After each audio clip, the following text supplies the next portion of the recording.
guys, gagawa po tayo ng shake na cucumber with lemon. So guys, nahugasan na natin tong ating isang cucumber. Tanggalin lang natin yung pinakadulo. Yan. Then hatiin natin to ng ganyan.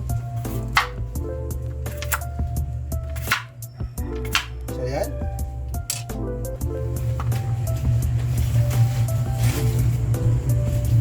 Then next, lalagay natin sa ating blender yung ating mga slice na cucumber. So ayan. Ang next nating lalagay dyan ay yung ating 3 cups of water. Guys, ito na po yung unang cups.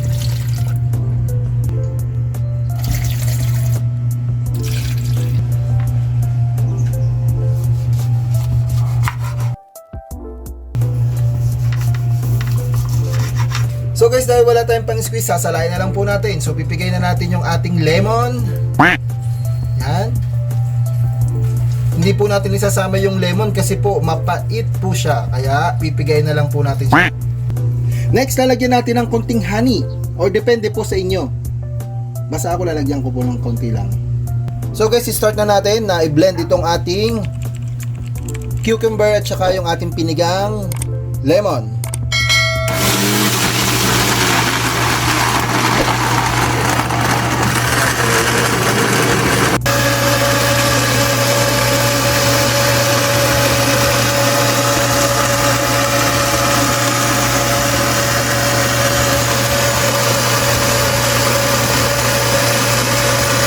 So ayan guys, ganyan lang po kasimple yung paggawa nitong ating shake na cucumber with lemon and honey. Dahil ito po ay nakakatulong para po sa ating tiyan. Wow! So ayan, sasalin na po natin siya sa ating glass.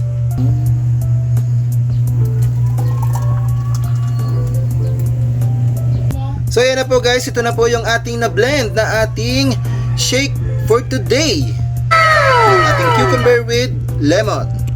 So guys, sana po nagustuhan ninyo at sana po nakatulong ito sa inyo doon sa mga gustong mag-diet. Isa po ito sa mga katulong sa inyo. Salamat! Bye-bye!